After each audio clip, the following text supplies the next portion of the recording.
Well, King Charles isn't just crazy in love with his wonderful wife Camilla. He's also crazy in love with the Beyonce and Jay-Z song that is titled that. That's right, King Charles is presenting all of his favorite music exclusively on Apple Music straight from Buckingham Palace.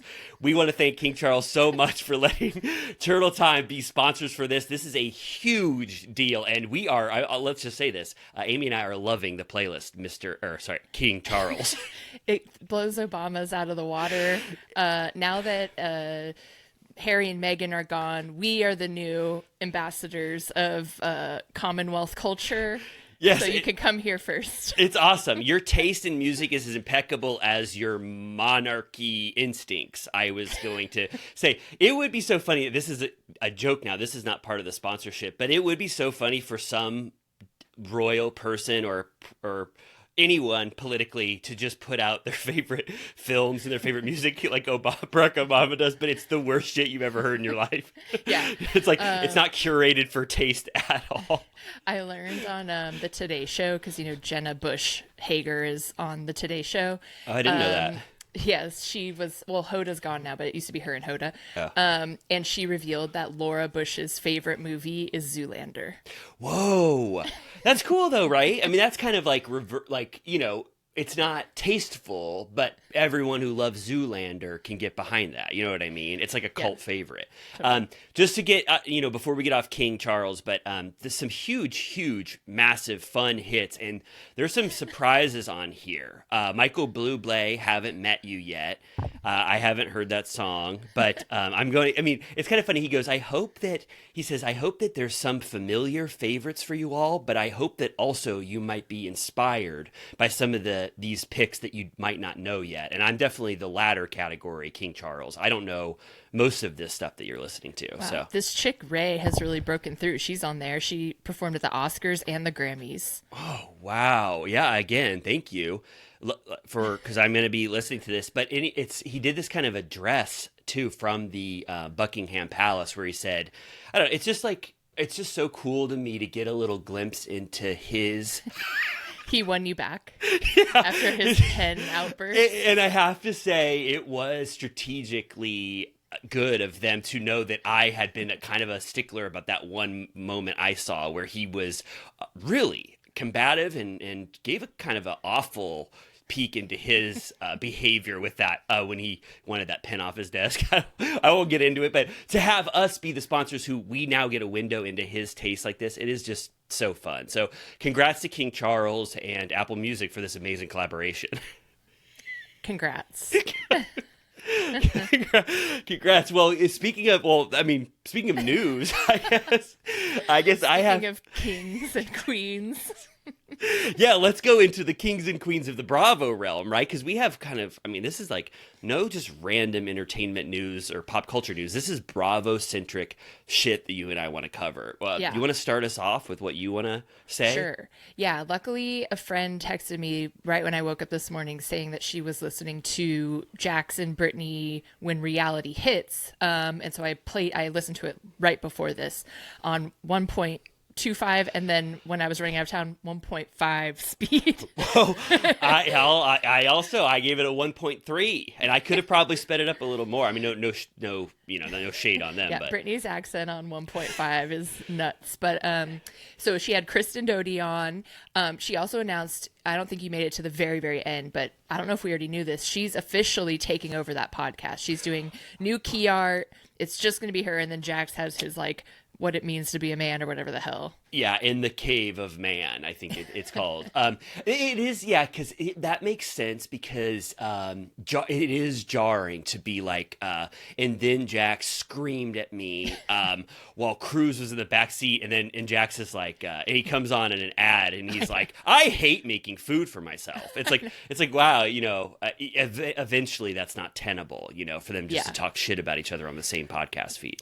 Totally. But no, it was super juicy. They basically just refuted everything that he said on Alex Baskin's podcast. She said she had a 31-point list of lies that he told on there. A few of them having to do with, she said that he tested positive both times he went into rehab, that he never took those antidepressants that he claimed didn't work. She was like, the prescription sat in my drawer for months and months. Me and his sister begged him to try, and he never did. But there's cobwebs all over it. Yeah, he had a whole story about how he tried it and it didn't work, which apparently is just completely made up. Yeah. She said that the story that he touched on, that he went into a rage because a man texted her while he was in the car, that when he looked back and saw Cruz in the car, he knew that he had to go to rehab. She was like, no. He went out the night before and woke up in a rage. We had a doctor's appointment that he was like raging the whole way. She also said that the guy that texted her in the car wasn't someone that he knew. The guy that his friend was a different thing. This was something else. She's conflating the two people. Yeah, and that they go to the doctor's appointment together. She said they almost pulled over multiple times because she was like, I'm going to take an Uber. This is too much. He was trying to grab her phone. It was like getting violent. That when they went into the doctor's appointment, that every time the doctor would leave the room, he would scream at her and be like, who's this guy? What are you doing? Blah, blah, blah. And then the doctor would come in and he'd be like, all like, lights on, like, big smile. Thank you so much, doctor, for that, diagnosis. But that was Uber home. That was the biggest revelation to me, was just that he did paint such a kind of endearing portrait of him in that car, being like, I looked back at my son sitting in the back seat after screaming at Brittany, and that's when I realized. And then for it to actually be that Brittany said, no, I called Lori, I called Ryan Revel, I called Alex Baskin, and I said, we need an intervention on him immediately because he is just so bad still. That was huge. Yeah, she said that like after she Ubered home from the doctor, that she like locked all the doors, but then he came in through the sliding door in the back, and the nanny had to get in between them and tell him to leave. She said that when she had that Friendsgiving, I remember we saw like Schwartz was there and like a bunch of people from the Valley were there, that she was hosting alone, and he was like, well, that's my house, I'll come if I want to. So she was freaked out the whole time because he had broken out of rehab on Thanksgiving Day and was like threatening to show up. So she was like terrified the whole time. Could you imagine if they were eating all Thanksgiving dinner together and then all of a sudden the back door shattered and Jax entered into the Thanksgiving dinner? No, like she painted such a scary picture of like she was saying for years she had like hives and was had all of these health issues because she was so stressed out that have gone away, even though she's still going through stress with him because he's not well behaved still, that like just having him out of her constant everyday life has made her health better. Like it really sounded terrible. Yeah, totally. Yeah. I mean, it was, I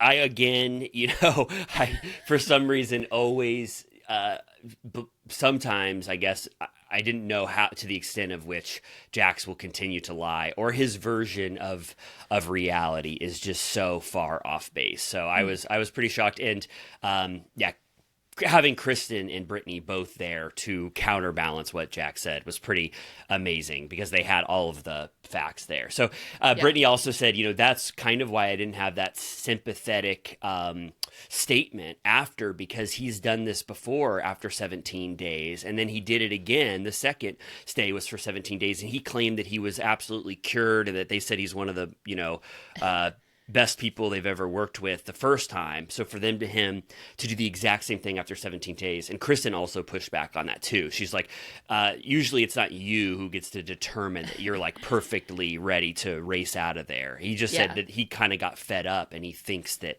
he is perfectly cured now. Right.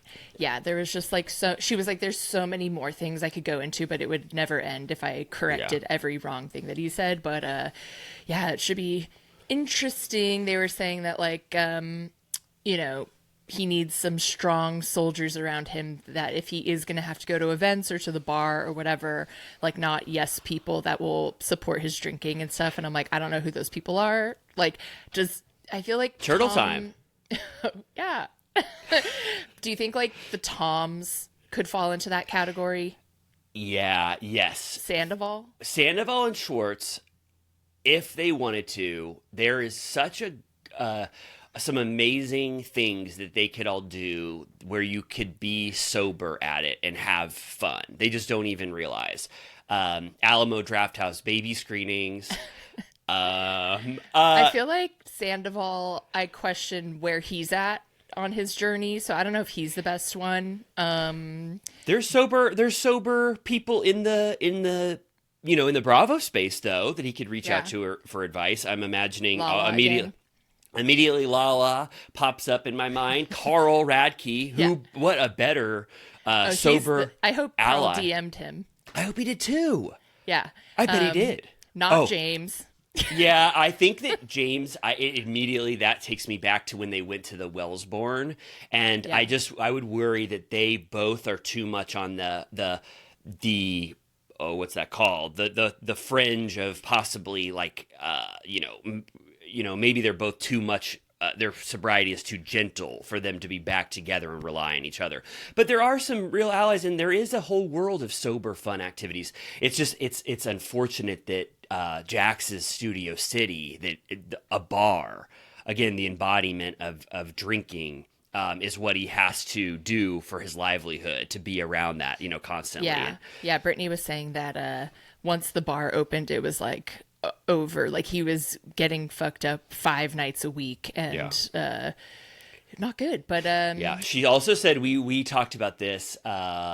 We were saying Jax admitted that he was sending messages that were probably rated R, bordering on triple X, to people, women, and that he was seeking validation from them, and that he spiraled when he found out that Brittany was, talking to someone that he knew.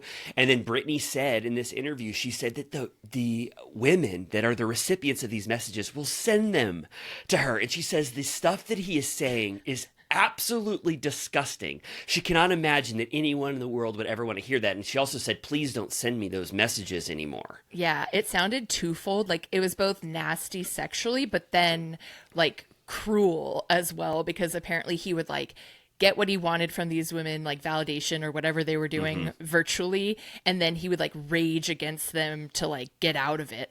And then for some reason those many women apparently decided to send Brittany screenshots to be like, look at what your man is doing. So she had to read both his like sexual messages and his like scary rage text to these women. We were talking about it. He's got a good, not good, there's no NDA. No one has outed any of these disgusting messages that would probably curdle our blood. I know. That's what I was thinking. I was like, we've always been shocked that nothing has really leaked. And I'm like, these women are DMing to Brittany, but not like Dumois or something. Yeah. Or is it like too nasty for even that platform? Some stuff might be too nasty for even the world to see what he says, that kind of stuff. Yeah.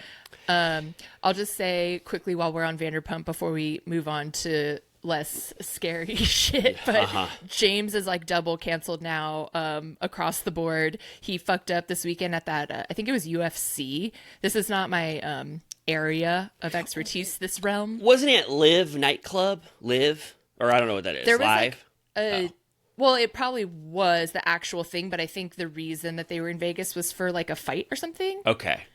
I think, but you guys tell me if I'm wrong. I think he was 4 days ago, if that's when he posted it, he was performing at Live nightclub. Okay. So those two little brothers might have been in the VIP. Just tell the story. Say it first, and then I'll talk. Well, anyways, he was in Vegas, and he took and posted a selfie with both of the Tate brothers, I believe, which if you've been following the news recently, they're like these dudes who are like on the MAGA spectrum that had fled to Romania. They were being charged with sex trafficking and like rape and horrible things. And our president let them come home. He said, bring our boys home. And he said, they are good, beautiful people. Bring them back. We need people like that here. So they're like salacious, bad figures that even people on the far right are like, why are they allowed? So, and so he chose basically like the most like red flag human beings imaginable who like treat women like absolute shit, which is like already his problem. Well, let me defend him. Okay.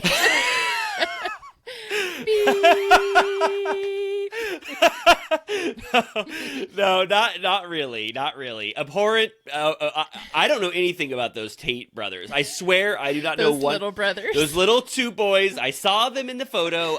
We got sent this in a group chat. I think we all saw this. I did not know who those brothers were. Yes. I don't like to see stuff about people that are charged with rape and human trafficking.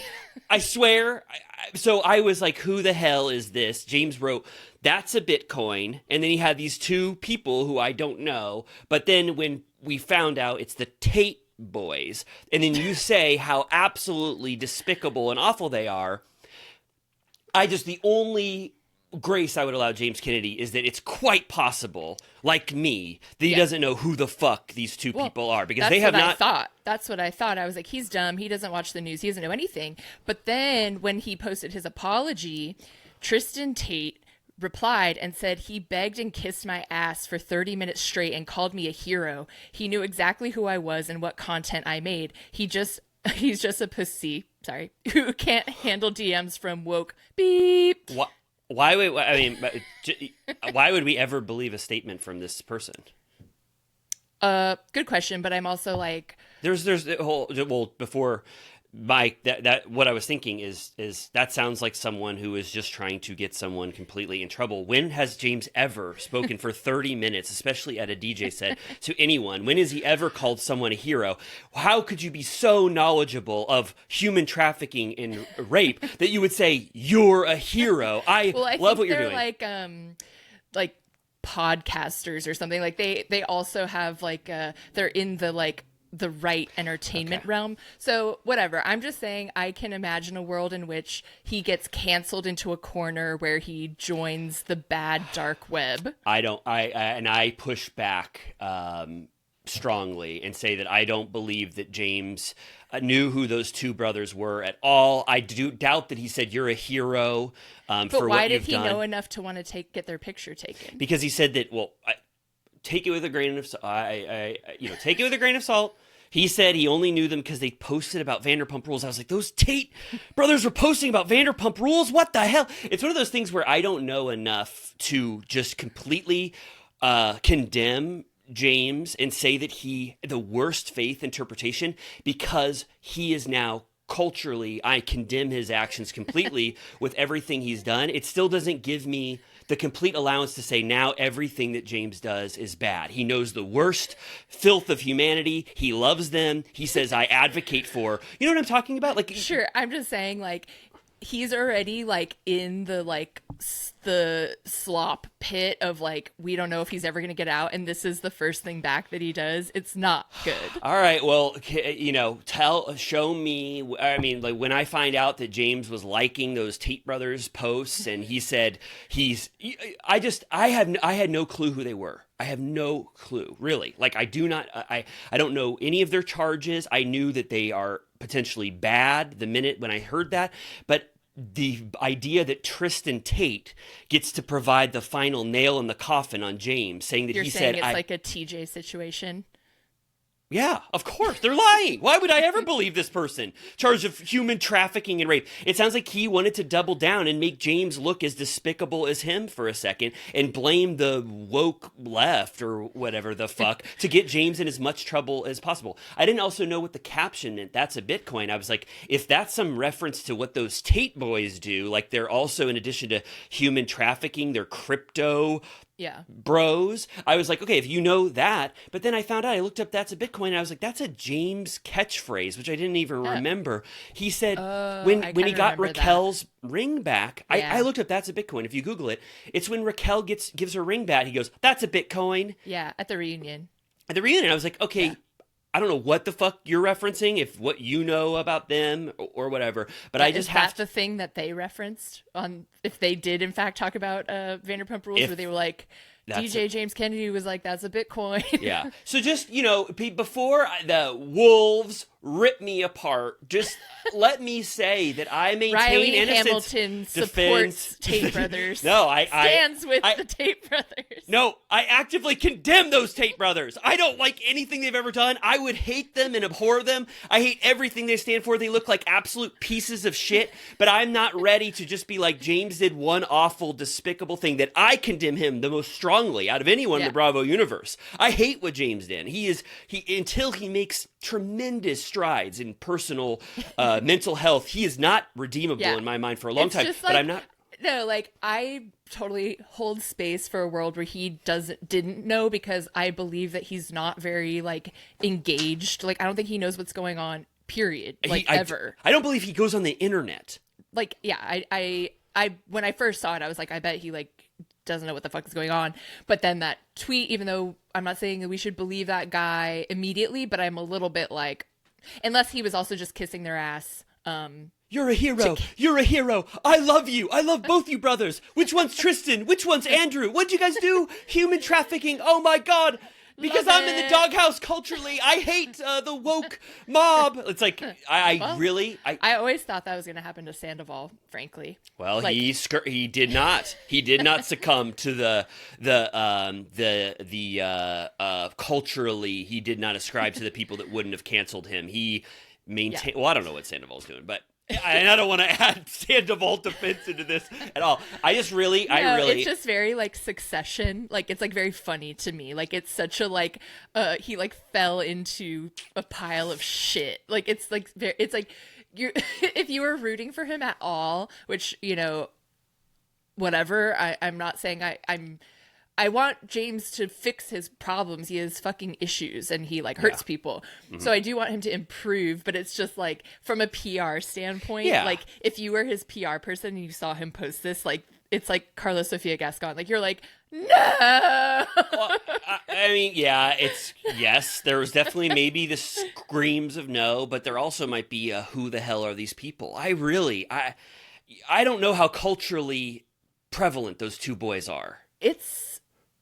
Just like right now in the past, it's like a big thing about like where we're at as a country. Like it comes up a lot. All right. Well, James, if you did that and you liked what they do and you think they're cool and you're going to descend into a new realm because you were not treated well by the people who loved you, then that's a horrible journey. But despite me thinking the worst of James at this moment, I still do not think that of him. And I don't want to just paint someone with the bad villain brush just because I don't like an action that's completely separate from sure. this. I just mean from like a PR standpoint, it was like bad.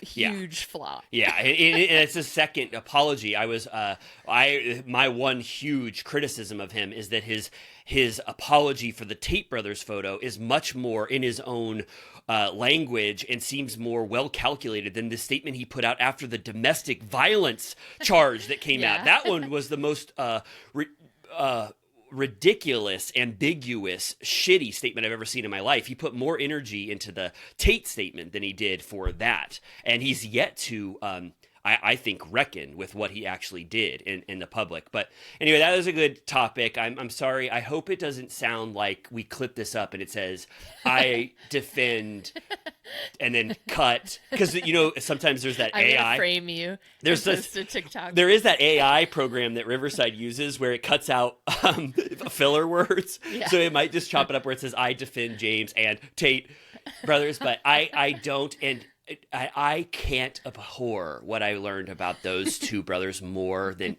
anyone in the world. I wish ill upon them. Like who? I'm trying to think. Like, what if someone who had bad PR on Bravo was like, I'm starting a new podcast with Casey Anthony.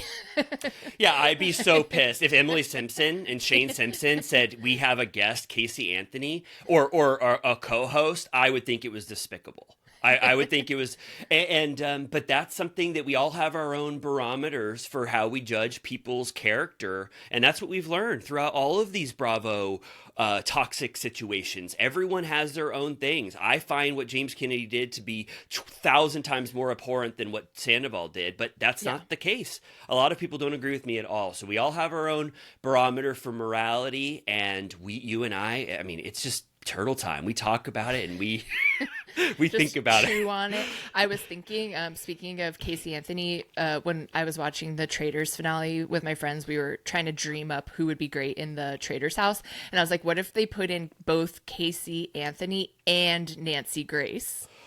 Oh my God. The Alan Cummings would have such a hard time not making Casey Anthony a traitor and then Nancy Grace a faithful. If I know him, he's completely twisted. He would do the exact reverse. Nancy Grace is a faithful and Casey Anthony is trying to bust Casey Anthony, Nancy Grace. Yeah. That would be great. Oh, there's so many, now I do feel like Traitors is the best realm for all of these celebrities to come together. It's a very fun environment. We set a few on Patreon. I will keep that for our fun Villa Rosa VIPs, but it's fun to think about. At the end of the podcast, Brittany asks, what's your dream reality show to be on? And Kristen said she's obsessed with the idea of getting on Traitors, which I'm like, they'll absolutely have you, obviously. Oh, she would be so good. Yeah. I mean, you almost any Bravo celebrity. I mean, like 60% of them would be great in the Traitors environment. They're all just so fun and compelling. And that's amazing. I watched the finale too. I was so proud of them. I know. It was such a happy ending. Like, I was like, I don't care about the cutthroat. I just want like everyone to like be friends. Dylan Efron, is that his name? Does he have the same last name? Dylan, you were on the right track the entire time. Congratulations. The Efron brother, he's the true hero of that. He's like America's sweetheart. That's the thing. This show has more power than I thought, or at least than it previously did, because I'm like, all of a sudden, I'm like, what is Dylan Efron doing next? Like, give him all the opportunities in the world. Yeah. Like, Gabby is like the funniest person alive. I'm like, I'll, go wherever you go next. And then like, it totally rehabbed Sandoval's image in a way that I didn't think was possible. Yeah, got him to net neutral, I'm sure, for a lot of people. Yeah, it's good. A couple, notes for Traitors. Alan Cummings, if you ever watch this, the games are horrible.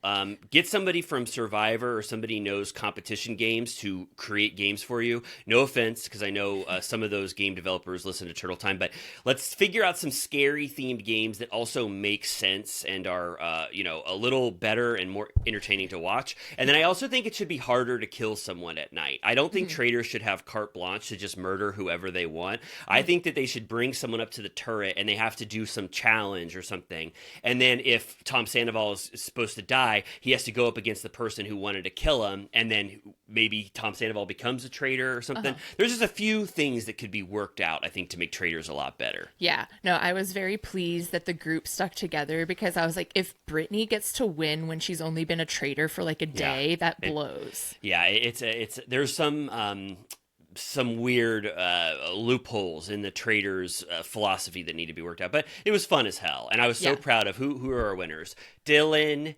Gabby, Ivar, Dolores. And Dolores, the only Bravo representative at the end. That was amazing. I was so worried that Dolores was going to say, "I still hate you, Ivar." I know. When the cloud turned green, we all screamed. Yeah, that was so cool. Good. Speaking of Housewives, there's a little bit of news. So it seems like both Salt Lake is filming right now and Orange County, and there appears to have been major drama on OC. They're at Mardi Gras, right? Mm-hmm. A dog festival, I think. Okay, but in New Orleans. Yes. Yeah. And Tamra posted like, when life throws you real problems, you don't give a crap about this. Like, it's been a good run, but I'm out. I'm paraphrasing, but pretty much that. Yeah, no, it was almost exactly that to a T. It was a long run. When life gives you real problems, this reality shit doesn't make sense. Peace out. I'm out. So then you immediately have to think, what the hell did Tamra do at the dog festival in New Orleans to either immediately get fired or do a "you can't fire me, I quit"? Because the odds that she just quit knowing Tamra, I would have to imagine that there's an alternate story to this of what happened. But she did just recently, right before we recorded, she said a photo of herself, and she said mental health is health. So it's quite possible that Gina, Emily, stretched her to her limits of what she thought she could deal with in the reality television space, and she chose mental health. She's at the airport in this photo, right by a baggage claim. So she left New Orleans. We'll see. Tamra, I don't know if anyone else agrees with me. I find her to be not very truthful, and I find her kind of unreliable. And so I don't know what the true story is. But all that to say, I don't want Tamra gone from Real Housewives of Orange County. I think that she is still really fun to watch, and she provides probably 50 or 60% of the conflict at this stage of Orange County. So I found her much more fun this last season. So whatever's going on, I hope that they can figure out the Tamra because issue. That must have happened. Well, usually a trip is pretty well into the season, but I hadn't heard that they were filmed. This is the first that I had seen of them filmed. Yeah, I think I think sometimes they do local, national trip within the boundaries of the United States, because a lot of conflict stems off from the first trip you have, and then they do an international at the end to sort of round things out and go out with a bang. So I think this might have been the very start of filming, and it was a New Orleans, which is like easy to get to and everything. Yeah, so maybe she'll, I don't know, come back. Yeah, I mean, what do you? I guess I just take, as I should now always do with Jax, and every single sentence he says, I kind of take with a grain of salt everything that Tamra says as well. Does that? No, totally. But I'm like, do you think? Because what she said about when life throws you real problems, like her podcast co-host, Teddy is like very sick. Oh, true. So, I didn't even think about that. It's so possible that what is revealed is bigger than reality television. Like, maybe you don't want to hear Gina start to talk shit about you when you're dealing with Teddy Mellencamp, your like co-host. Maybe she's very stressed about it. Could be. That's a very nice, or that's a very realistic possibility. I didn't even factor what Tamra could be going through. It could be very much that Tamra just has to get home. Mm-hmm. But I hope that she didn't quit the show, make a rash decision, because she is providing, she's a great addition to Orange County. I have to give her credit, for that. I wonder, because JT fled for a while, and then he ended up coming back, so maybe they'll work it out. But I wonder if the producers are, I assume they're pissed because it like throws a wrench in their plan, but I also wonder if sometimes they're like, they like when these moments break through to the internet so that everyone's talking about it. And so if they do get her back, then they got this little boost. Yeah. I wonder if they do like that. Those little glimpses into the chaos behind the scenes, so we get really excited. Yeah. We're going to, later, we'll touch on the new episode of Atlanta and stuff that comes up, that like the news that they remind us. I am like, oh, that's somewhere in my brain. Like, I forgot about the whole Kenya thing. Me too. So like we'll talk about that, but like it's funny how that news, you kind of forget it over time, especially if the show takes long enough to get made, that you're like, oh yeah. So probably by the time we're watching Orange County, we'll see what happens, but we'll be like, oh, remember when she left New Orleans? Right. And then she's like, she'll be on the next episode or something. Yeah. Okay, great. Well, any other, we hit our wonderful 30-minute allotment of news that every Turtle Time listener loves. Yeah. I'll just say quickly that I think we only talked about it on Patreon because it was after we recorded last, but it does appear that there's an actual feud between Lindsay and West, or at least on her end. I don't know if he cares as much. Oh, you're right. I'm so sorry to rush us past this. That is a good thing to add into this. Lindsay put on the ignition of the fire between her and West on a podcast. Yeah, I don't remember what podcast it was. I saw it on TikTok, but she was like, she just named that because we were wondering if this is why. Okay, I'll frame it this way. What we talked about last time was that West originally last week, right before the episode the new episode aired, posted a picture of Carl wearing the It's a Girl bib. And the caption was just "Dinner's ready," and it was just the Carl pic. And then Lindsay commented, "This was a choice, ... Quickly after, West deleted that post, posted a carousel with more photos from the gender reveal, including that original one, but like 10 other photos. And she commented again saying, "Do less." And then she deleted that comment. And I, by the grace of God, caught all of them. I screenshotted. I was just online at the right place at the right time. God said, "Amy, I want to give you a gift. Look at Instagram for 15 minutes. Yeah, because each thing only existed for like 5 minutes before they were deleted. We have every iteration of this feud, this Instagram feud between Lindsay and West. Yeah, and we were like, okay, so I guess she's pissed that he framed the gender reveal around Carl instead of around her. And then it turns out that she's still mad that a few weeks ago on a podcast, when they asked West if he thinks that Lindsay can return next summer, he was like, "I don't think so. I mean, like, I'm not going to babysit." He said something along the lines of like, "She'll have a baby, like, like a small child." Or maybe we'll all babysit. There was a little bit of a humorous tone I felt when I watched the clip of West, Sure, like, it's like, I think that's something we should all be like, yeah, like, we do not need a child in the summer house. I want one, I said. I don't mind. I don't mind if she takes the theater room and there's a child with... She crawls past Emerald's room while he's like has a sex thing in there. Oh, you're right. Sorry, I forgot about Emerald's energy and the sexual stuff that he's bringing into the house. Sorry, I don't want a child there. And she's like furious. She said that like he's taking the food out of her baby's mouth by implying that she shouldn't get her check for doing this or whatever. And I'm just like...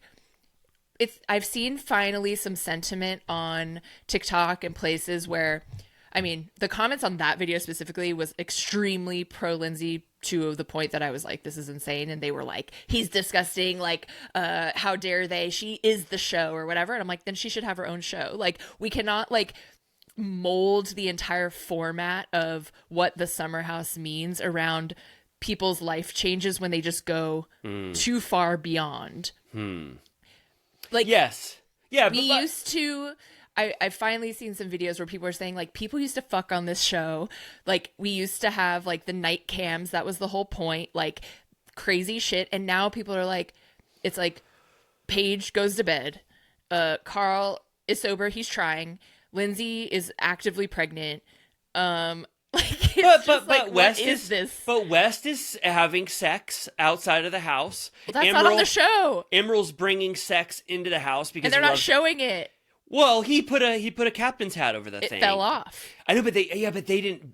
That's what I was saying when we recap this. If he says, "I want a cap on this," and then it flops off, you still, of course, the producers have to honor that he thought a cap was on. It's not his fault that the bed started rocking so much from their lovemaking that it jostled the cap off. I'm just saying, I think we're at a turning point for the soul of the show. Can I defend the counter, if you don't mind? Okay.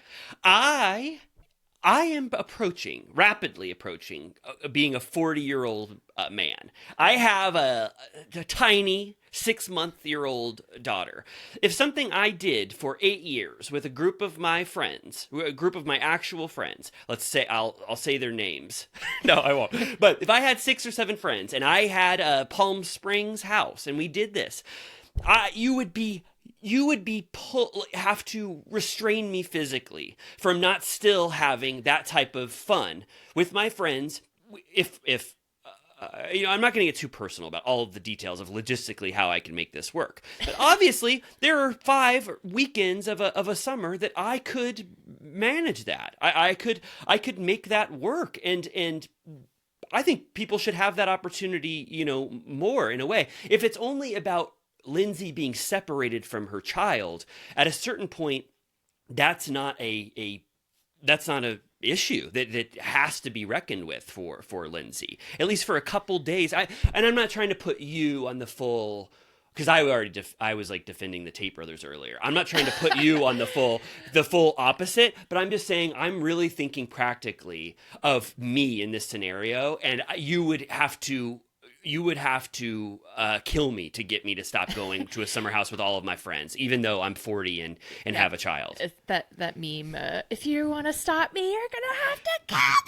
Yeah, I'm not trying to be like a negligent father or seem like that, but it's just like parents. No, I don't give a shit. I believe Lindsay more than anyone. I agree. She's more hardworking than anyone. I think she would figure out a way to make it work.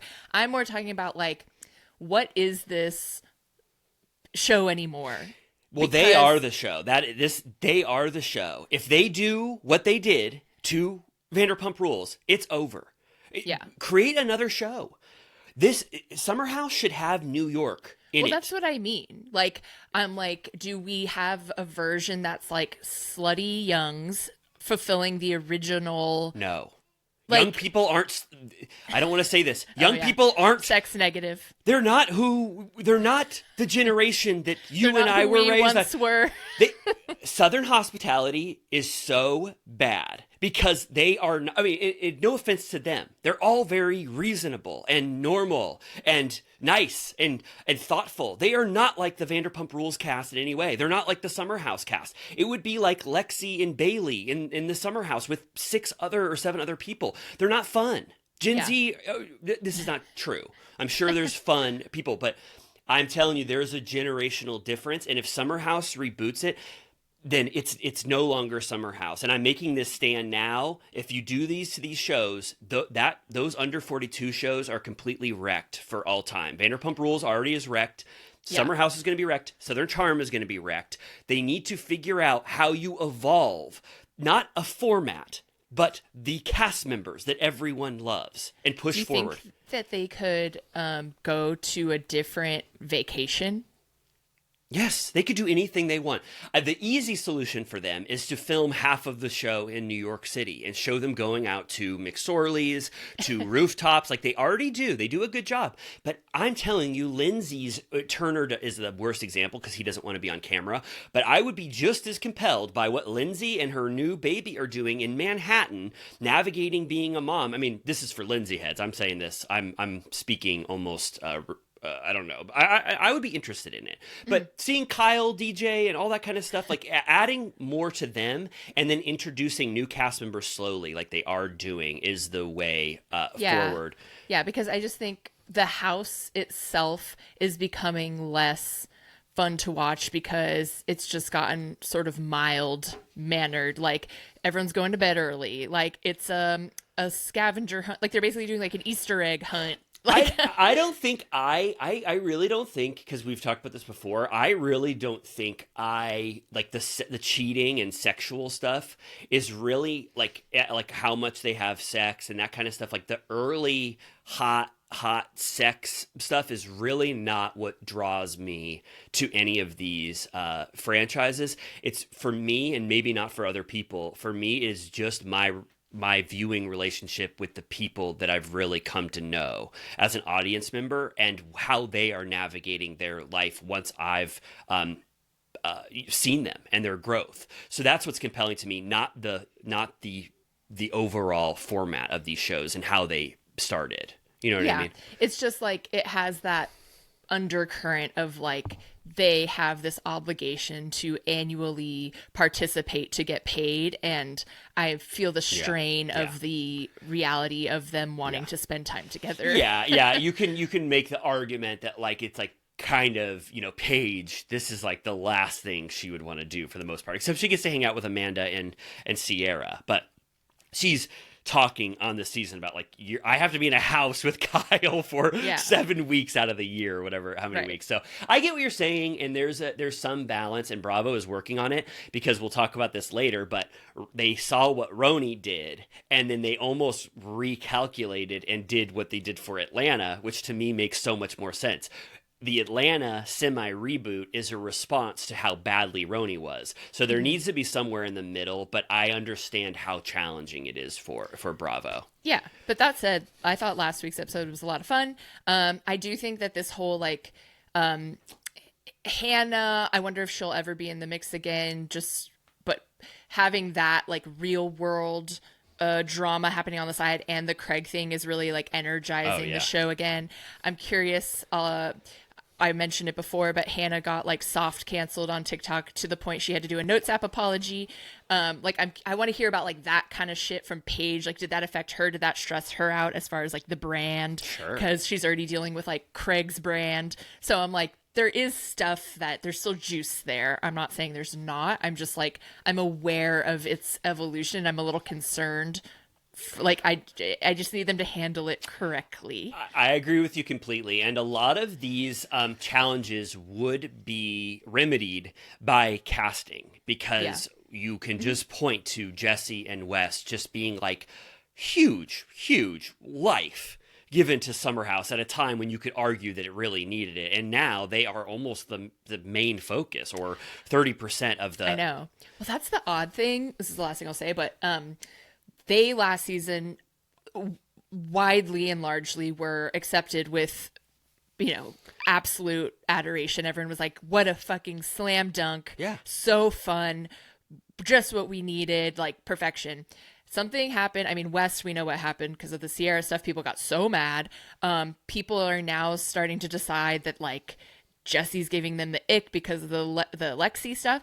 So I'm seeing like bad sentiment online for them now. And I'm like, wait, but like, what show do you want? No, of course. And we talk about this all the time. It's this something about her, yes. A spin-off fallacy. Like they want it to be like Amanda, Paige, and Sierra in a house that they never leave and just like laugh. Yes. Yeah, how much, and I'm not even calling it toxicity, but how much real world, and that's where the sexual stuff does come in, because for Summer House producers, they're absolutely gleeful that Jesse and Lexi are going into bed together every night, you know, because it provides a lot of drama, and it's exactly what viewers of Summer House want.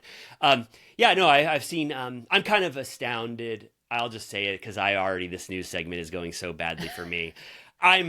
I couldn't hold even for 1 second the animosity towards West for the Sierra thing. As Sierra starts to forgive him and laugh at his humor, and it was bad, you know, I guess, in kind of a very realistic thing that happens between two people.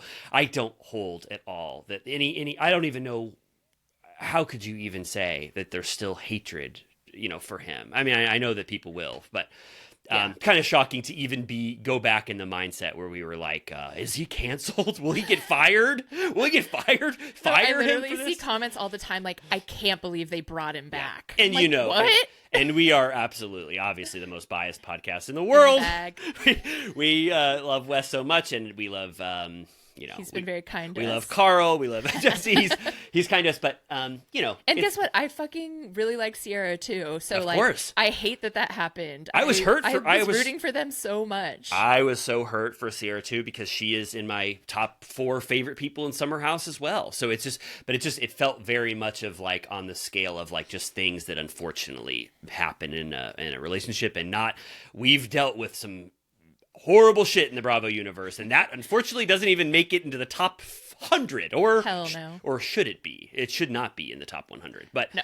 Okay, great, good. I am glad we talked for 47 minutes. I think it's good. Okay, I was trying to do a segue because we are supposed to introduce each new segues with a song from King Charles's playlist. I am doing it on the fly. I guess we're gonna find out.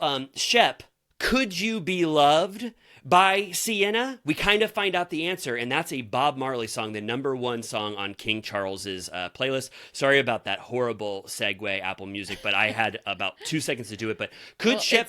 It's perfect because Shep reveals he uses a Bob Marley quote in this episode.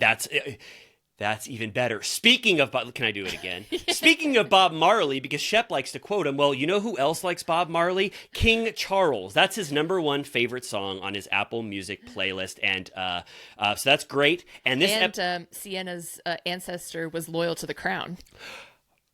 Could Southern Charm be any more in the same sort of, what's that called when two things are... Could Southern Charm have anything more in common with His Majesty Charles III's playlist? Okay, this episode is called C's Just Not That Into You. This one had probably the producers and editors, I would say, singing from the rooftops. It's just perfect. They're near a sea.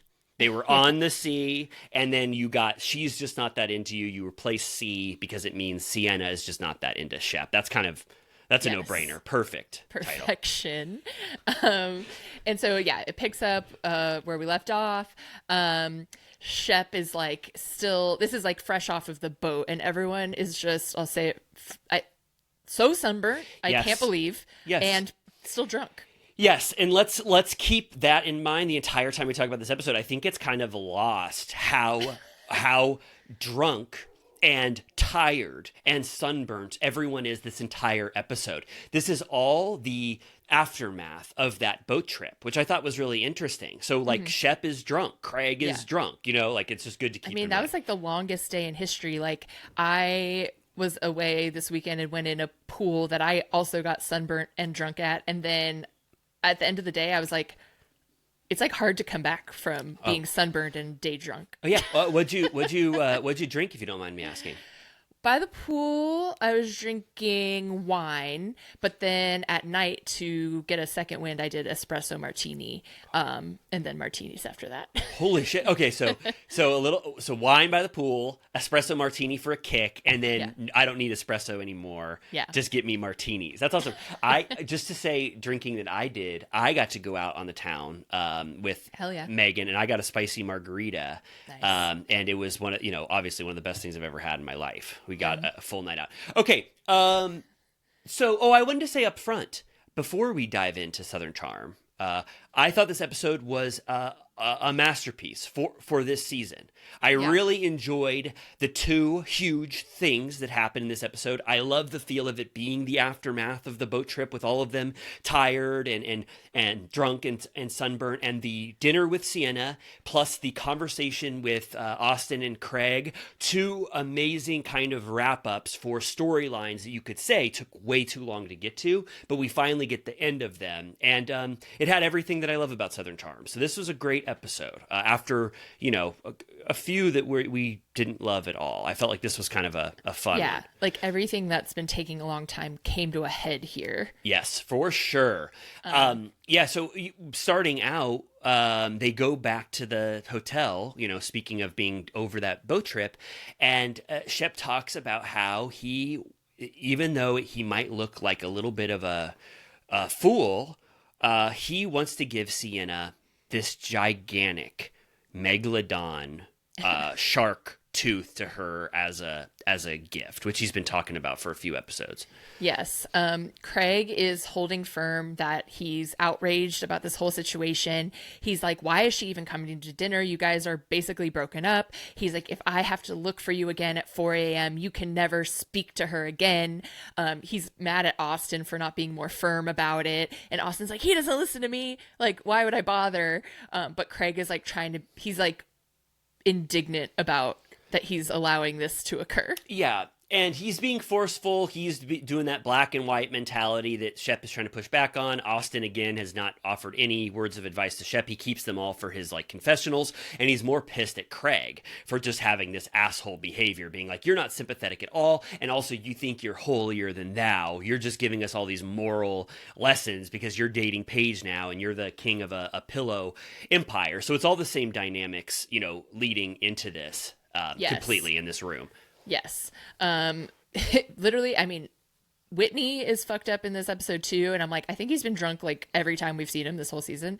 He's got a hat that says Redneck Jesus, and I'm just I know he likes, his band was called Renob, which is boner spelled backwards. I hate to say that, but and I'm just like, what is this novelty hat? What's Redneck Jesus? Is that is he Redneck Jesus? I think it was him on it. Oh, really? I think. Did he call himself that? I'm sure I must have, an iconic Whitney moment I must have forgot. But yeah, he's drunk. He brings champagne, which is nice because we find out that Madison is a huge champagne head. And then he gets the scoop on what happened on the boat, and everyone just says it was kind of sad for Shep. Sienna didn't come, and they're like, I've never seen them this emotional about anyone. What the hell's going on? And Whitney's kind of just laughing like an asshole at him that Shep is like in this predicament. Yes. So then Shep goes down to meet Sienna. He reveals he has a gift for her. He says gifts are his love language. He's so excited to give her this megalodon necklace, which honestly she seems like she likes. Yeah, she puts it on immediately, which is a sign of a good gift, I think. It was huge. Yeah. I looked it up. It was like 800 and something dollars. And he said he got a discount from Foxy Fossils. He has a friend. It comes up later. I don't want to step on it, but he had given, I think they already told us before, he had given Taylor a great white shark tooth necklace. And Taylor has modeled for that brand, and she has modeled the Megalodon. Like, if you go to the website to buy it, Taylor's the one modeling it. Foxy Fossils is having the time of their life today with all of this Foxy Fossil stuff. Is that symbolic of Shep to give Taylor the great white, one of the biggest living sharks? I mean, if you'll permit me to speak on sharks, iconic. We love them. Jaws. Famously. Sharknado. I forget if he's a great movie white. Sharks are like always great whites, except for the Meg. Do you know at the Academy Award Museum, which I went to, they have have you been there? They have the replica. Oh, did you see that thing dangling? I must have. Yeah, you have to. It's like right in the hallway. But then was it symbolic for him to give Great White to Taylor and then Megalodon for Sienna? Is it like this is like how much you mean to me? You're the biggest, most prehistoric shark in the world versus what I just gave Taylor, which is a shitty Great White. Are there just like ample teeth? Like, you would think that would cost even more. I would have predicted that was more of a rarity. I think megalodons were kind of they've been shedding teeth for millions of years, so the ocean is littered with them. But I know for a fact Foxy Fossils adds 100% authenticity guarantees to any megalodon tooth or great white. So for sure it was found at the bottom of the ocean. Where's our sponsorship? I would love one. Okay, we get... Oh, yeah, so in Sienna, they're on this is them on the beach. Yeah. She receives the gift. He's getting hurt. He has this kind of... They give it the edit where he's having this sort of poetic thing where it's like kind of nice. And then they give him the spiraling edit. Like he's like, I feel like my head's cut off. This feels like death by 1,000 cuts, and he's kind of losing her. And she is nowhere near, obviously we know this, his emotional state to her. She is just completely withdrawn. She doesn't like him. She doesn't even think that they were ever in a relationship. She doesn't even believe that they ever said the love word. So she can't even get even close to the emotional tier or plane that Shep is on during this conversation. So you watch it, and it's kind of awkward. You watch it just fully just fizzle out because Sienna is completely withdrawn.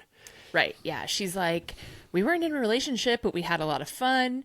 And when he starts to say, like, he's like, we were clicking to the top of a roller coaster. It was, amazing. And I wanted you to meet my family and all this. And she's like, yeah, no. Yeah. And really pushes back on if they were ever in love. So right. She's like, I feel sick even talking. I feel like she just, every time something happens that she doesn't want to deal with, she's like, I feel sick. Yeah. So it's kind of, for Shep, this has to be, it gets reinforced at dinner, but this is just so clear cut now. There's no more.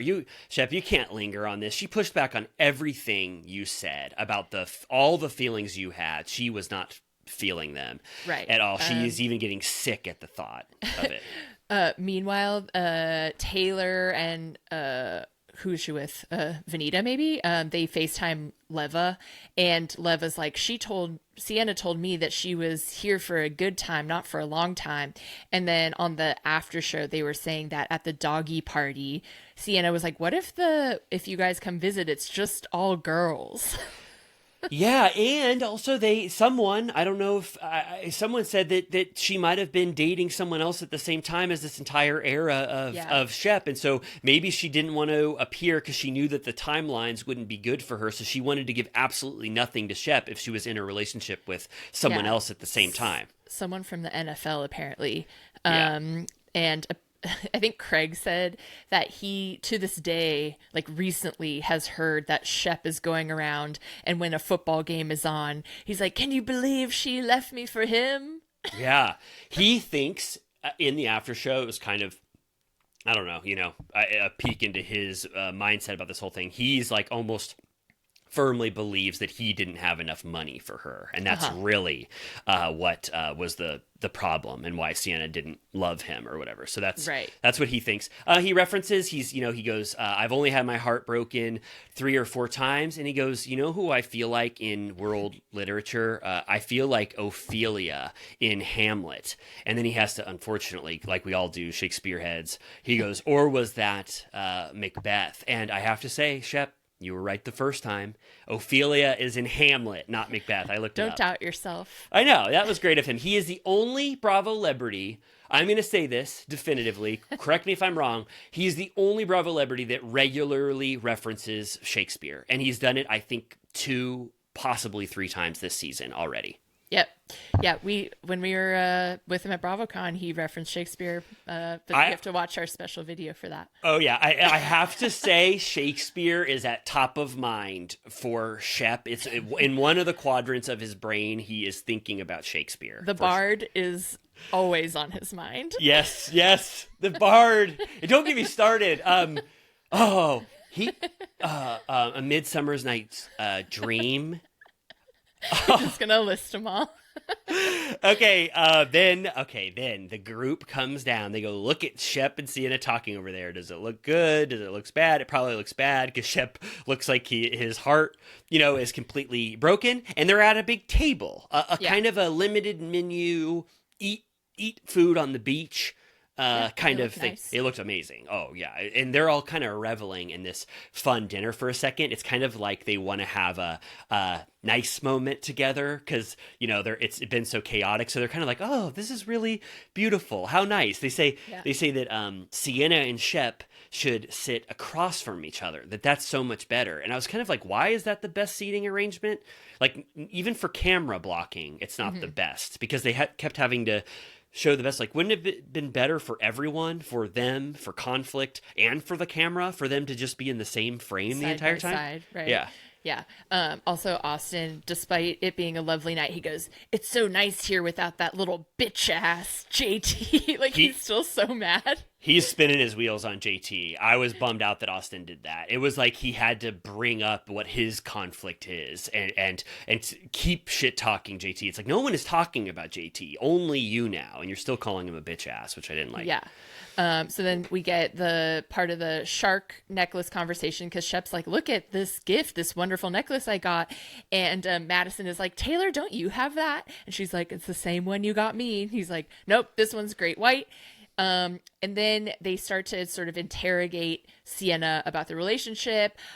Sienna's saying Shep needs someone who's comfortable in the passenger seat of his car, and that's not really her thing. He jokes that he was like, I don't even have a car. And then he's like, just kidding, I have a Buick. Yeah, he goes, sorry, car humor over here, because you said I need somebody in the passenger seat. I drive a Buick. He goes, it's not anything remarkable. He's kind of slandering the beautiful Buick corporation because Buicks are amazing cars. Have you ever gotten behind the wheel of one? Not recently, I don't think, but yeah, nice American cars. Yeah, and I have to. I don't get me started. A Buick. I've driven Hondas. I've driven, but Buick. There's something about a Buick that. But I mean, that is nice. That I think Craig drives a Jeep, if I remember correctly. I like that they all kind of have normal cars because on every other show, there's such car porn. Like everyone's so obsessed with like having like a Range Rover or like on Atlanta Tonight, she gets like a Rolls. Like it's always like. People are spending way too much, so I kind of like that on Southern Charm they still just have normal cars. I know, I love it. It's like when you see like someone pull up in like a Honda Fit or something, you're like, holy shit, this is completely awesome. Like, because Honda Fits are such cool cars. Also in the after show, because we can keep putting the after show for context in this thing, they all say that the Megalodon thing was kind of a shitty gift. Like they think it's very Shep and kind of lame and not anything that anybody can get excited about and not very representative of like the gifts you could bestow upon someone. And then I think Craig just flat out says Shep is very cheap. Yeah. I mean, it makes sense if he's like on a fixed income because he just gets mailbox money.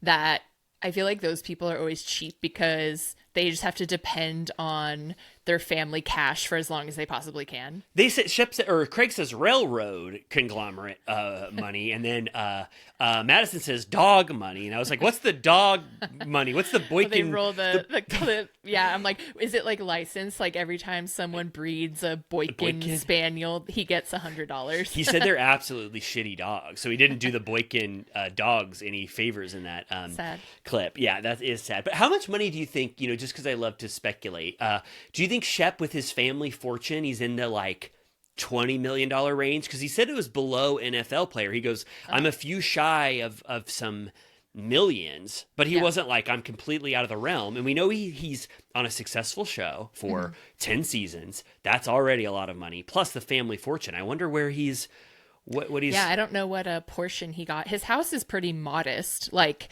I mean, great to own a place, but it's not like anything crazy. Yeah. So it'd be amazing if we do this clip and Shep sees it. It would be amazing for him to let us know what his net worth is, because that would really answer a lot of questions. The one question we had. Yes. Whitney gets into it. Whitney goes, I can't do a Whitney, but can you do a Whitney?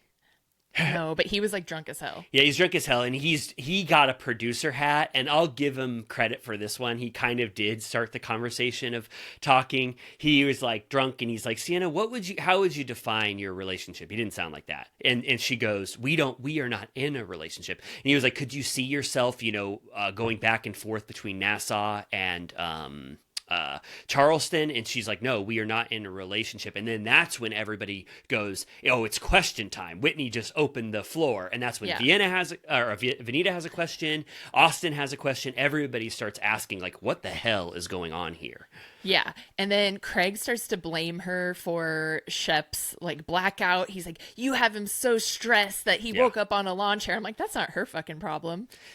Yeah, no, that's a Shep problem for sure. But he's kind of, in a way, I guess, sticking up for Shep because he's only heard the Shep side of things. In their mind, both Austin and Craig are defending Shep because they actually heard that Sienna said that she loved Shep at some point. And so that's like the sticking point for them. But it's not. I don't know if it's 100% true that she ever did say she was in love with Shep. Because we watched him reimagine that she said that she missed him after that conversation when she never said that at all. So I feel like Craig and Austin weren't getting the full story. So they're kind of just being like, what the hell is wrong with you, Sienna? You're leading him on. Yeah. Yeah. Craig is like, Shep has been the worst version of himself the past 2 days. And Shep's like, that's not true. We had fun. Yeah. He goes, that's not nice to say at all. It is kind of mean to just say you've been the worst version of yourself for the last 2 days on this trip. Yeah. And then Venita's like, do you just not want to be with him right now or never? And Austin is like, yeah, like, why did you say I love you? And then it's just like, Shep is like, we cannot keep asking these questions. Let's go. She keeps like feigning that she can't hear anyone. She's like, pardon? Yeah. Huh?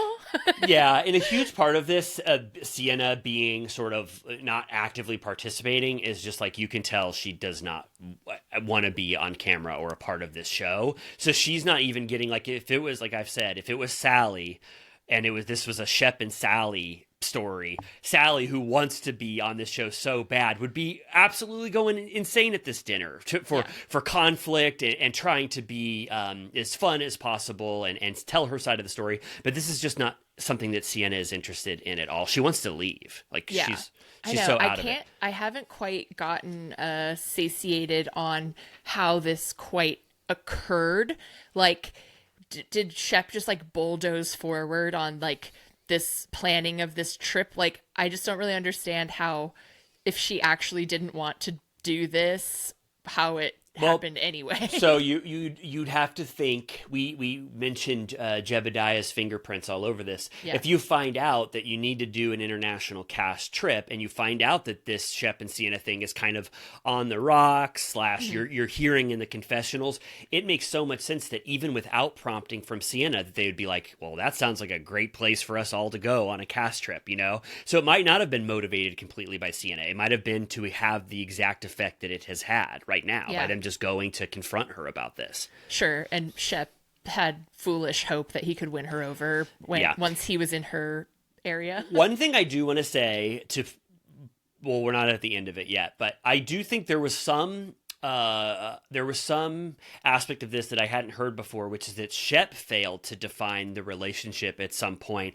and he wasn't putting labels on this. And then if he didn't do that, Sienna, he lost her at some point. Maybe someone else was courting her, but there was some. Shep did mention a couple times that maybe he didn't say up front, girlfriend, boyfriend, exclusive, but he was saying this like to the audience, but she might not have heard that, and he never defined it with her. So she was like, I'm going to this other person that likes me more and that I see more of a future with. You didn't define shit for me. Yeah, he said he hates defining relationships, and he said that's such a millennial thing. And he's like, wait, are you a millennial? And she goes, I don't know what I am. I know. It was kind of sad. At that point, she was like, I don't even know anymore. And then in the after show, to give them credit, they tell us Shep is Gen X and Sienna is Gen Z. So there's a huge gap. You're a millennial like me, right? Yeah. There's the millennial gap between them. So they barely are speaking even the same language. A millennial can easily kind of have conversations with a Gen X, and Gen Z, even though they seem sort of odd to you and I, we know sort of the language of which they speak. Gen X and Gen Z, I'm sorry. No cap. And it's and that's the no cap. And that's no cap from Turtle Time. No, it's true. It's unfortunate for them that those are named similar, Gen X and Gen Z. They couldn't be further apart. So it was interesting for me as a millennial who can bridge the gaps both between what they were saying here, but for them it's a completely different language. So I found that to be really interesting. Amazing. She's basically Austin, who's clearly wasted. Yeah. Is like, sorry that you guys are going through this. It's not really anyone's business. Like, we shouldn't be like harping on you about this. And she's like, I should go. And meanwhile, there's like fireworks in the background, which is funny. And she's like, I gotta go. And she goes, don't hate me. Like, she's thinking that there's a world in which Shep is pissed that this went so poorly. And he goes, how can I hate you when I love you? Yeah. Yes. Now, how a Villa Rosa VIP kind of blew my mind at one point, and they commented and said, like, it's very funny of us to just fully believe wholeheartedly that Shep is this lost in love. Like, is there any possible, like, I mean, I guess I find Shep to be pretty truthful on camera, and I don't think he fakes stuff. I don't think he cares to fake stuff. He obviously wouldn't have faked a lot of his bad behavior in the early days. He was pretty transparent, so I believe that he's in love, but I wonder if a part of him is maybe overstating how in love he is with Sienna, because that would make a little bit more sense. But I don't know. I kind of believe, I guess, Shep, that he was absolutely smitten for some reason. Delulu. Yeah, total Delulu. Meanwhile, Austin, he breaks off and he's like, I got Sambuca shots for everybody. And I'm like, just what we need. Yeah. What is Sambuca again? Is that an aperitif? I think so. Is that what, unfortunately, Tom Sandoval, when he was cleaning the bar at Sir, that he broke a bottle and it was sticky and smelled too pungent? I think it's like licorice-y. Okay. But a digestif. Yes. Which actually kind of sounds good, but I would have one right now. I wish I had a digestif. Please. A little. Could you imagine if you and I had a little snifter of Sambuca? Yeah. Why not? And then Craig is like belligerent. He goes, Taylor, how horrible is it for you to sit here and watch Shep fight for a girl like he never fought for you? Are you in the fucking meat grinder over there? And Taylor goes, no. And I was actually proud of Taylor. She goes, I believed her in this moment. She's like, no, I don't want any part of this. I don't like this at all. And I feel really bad for Shep. He seems absolutely, she goes, he should have self-confidence as a 45-year-old. And the fact that he's, is so upset about this and didn't understand the reality of the situation is kind of pathetic. And I was like, I don't know. I don't think Taylor was actually in the meat grinder over this one. No. Also, like, half of the time, like, moving forward for the rest of the episode, whenever they cut to someone, they're drinking out of a bottle, like, just like drinking champagne out of a bottle. It's after hours, drunken time. And then Shep, after this conversation, we didn't mention this, but Shep, I don't think he got to eat enough food at his dinner. He goes over alone and eats lobster in a kind of a very sad manner. He's dejected. He's eating lobster. And then that's when Vanita goes over to him and says, I'm going to talk to Shep. He just looks so sad over there eating alone. Yeah. Yeah, she just supports him and is like, we're Team Shep, of course. Like, we're your friends first. And she's like, you're kind of getting a taste of your own medicine. Like, she's treating you the way you've treated women in the past. And he's like, maybe so. And then Craig is over with the other group being like, I told him that dinner would be ruined if he invited his fake girlfriend. Like, he's all pissed off. And this is where Shep tells Vanita, he goes, there's a Bob Marley quote I've been thinking about, and it's that true friends are like stars, only evident when it's dark. And he said, so thank you for being a shining star for me tonight in these dark times. What are the odds that that's a quote from Bob Marley? I didn't take a further step to confirm or deny. You know all those fake quotes where it's like, how was the play Miss Lincoln, or that stuff where they attribute it, it's just like completely like wrong. Like Tyler Perry quote that Dorinda said. Yeah, like who did he say that to? True friend. I was thinking Is it from something. A song? I don't think so. I thought I looked it up, but if anybody knows if Bob Marley did say that, it just I don't know. But it did, who says true friends are like stars, only evident when it's dark? I mean, possibly Albert Einstein, right? And then he's like, Shep is lamenting to the bartenders because they're like, how is your night going? He's like, fucking terrible. I was dating Miss Bahamas and she's like not interested. And they're all like, oh no. Yeah, it was really funny. Really funny to see Shep confide in all I'm of like, why do you think they give a shit? Like, leave them alone. Yeah. And then back to Craig and Austin. This is now, I have to say, this is probably my favorite sequence of events in the entire episode, up among the Sienna and Shep shit. But finally Craig says that thing that he's been saying. When Craig is ranting and he's swinging a bottle of champagne, he goes, I predicted this. Listen to me. I'm the moral authority on all of you. I'm dating Paige, who's one of the coolest Bravo celebrities. Austin, and he goes, Austin, I look over your face sometimes when I'm saying a bunch of shit, and you have this hateful look on your face. What does he say? He goes, do you love me? But you have what do I do that drives you so fucking mad? Yeah. And do you? I know you love me, but is it sometimes hard for you not to hate me? And Austin admits, I feel the same way about you. That every time I'm talking and saying anything, that you're over there with a face that betrays your hatred of me. And then that starts their conversation. And I even though this is one of the storylines that they have to wrap up, I did felt like it was organically achieved in the moment. I really did like it. And they're also drunk that they're not in full control of what they're talking about and everything. So it felt kind of nice that this is how they segued into the conversation for me. A little authentic origin for me. Totally. Yeah. And this is where we get the now iconic Austin starts to be like, you sort of twist things, you embellish. And he's like, this is where Craig goes, I'm a lawyer and a storyteller. And Molly laughs. I kind of want a shirt that says that. I was just going to say, can Turtle Time very quickly, hot off the presses, Craig in a lawyer outfit, and then Craig reading a book. Or we can make like a Better Call Saul, like billboard style thing. I mean, it's not that. I mean, it sounds so good in the moment, but for some reason on a shirt, it kind of is giving me what was Sutton's thing? Name 'em. It just doesn't make doesn't make so much sense out of context. I just love that he said it so seriously. Like, Yeah, no, one question to one nitpick about this. What was Austin talking about? Because I always thought that quote was going to be about them finding out the truth about JT and him not calling Patricia a bitch. But instead, he calls out Craig for being an embellisher, and which gives us that iconic Craig line. Was he just talking about just in general or about Shep's relationship? Like, I didn't know why that was the tact that Austin was taking against Austin at Craig at that moment. Like, yeah, I mean, he kind of cut him off and yelled that pretty quickly before he even made a clear point. All he said was like, he said, you twist things. And then I think Craig goes, you're saying I exaggerate or something like that. And then the embellisher thing came. And then, so I don't know, but that's true. I mean, yeah, no, it is. I'm really surprised though that it didn't come from the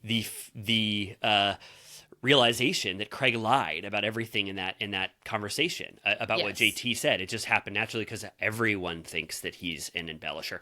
Then Craig unfortunately gives the one trigger word that everyone hates when he brings up, and Craig says, "You all are just mad about my self-improvement," and then Austin just has to get up. He's like, "That is not what I'm saying. It is not about that." And then that's when Austin gets up, and Craig rightfully says, "We got to finish this thing, Austin." He doesn't let Austin get away from it. Yes. Last thing before we get into their final conversation is like the Venita JT stuff is still going on. Apparently he has texted her long paragraphs that Sally saw over her shoulder. She's like, "We are more than friends. The feeling is mutual." And she says in her confessional that if JT is dating someone, she feels bad for that girl because he's giving me all the attention, leaving you with crumbs. Yeah, now where do we now go? Because you and I never corrected the record when we started spreading lies where we said Venita didn't know that he was in a relationship because the Branzino dinner happened after. But then now, in this confessional, Venita acknowledges that she knows that JT has a girlfriend, and she's still talking about her love for him, how she's thinking about him all the time. Is the confessional maybe post Branzino dinner? You know what I mean? It kind of sullied the I thought possibility that Venita had no idea about the girlfriend until the Branzino dinner. I'm looking it up. His girlfriend commented on when Venita posted that thing being like, "I didn't know." His girlfriend, I guess, commented, let me read it right now. "Venita met me as Jarrett's girlfriend at dinner with Bunny last April pre-filming. Wow. But I appreciate her trying to save face. Happy to send the receipts." Wow. Okay. Well, it goes, do we believe someone? Do we wait for the receipts? But I think in this confessional, it just Venita acknowledging the existence of the girlfriend kind of made me think, well, you did some stuff with JT. You're still actively pining for him while you know he's in a relationship. So I don't know. We'll find out where. I'm sure that's going to be a reunion fodder. Yeah, totally. Okay, Craig and Austin have a little talk. This is away from the group. I think it's by the bar stand. Craig is holding a bottle of champagne. I love he's drinking out of a bottle while he's having this conversation about his struggles with sobriety. Now this was huge for me. I've seen this clip many times of them kind of teary-eyed talking to each other, and I felt like the actual conversation was as meaningful as I hoped it would be.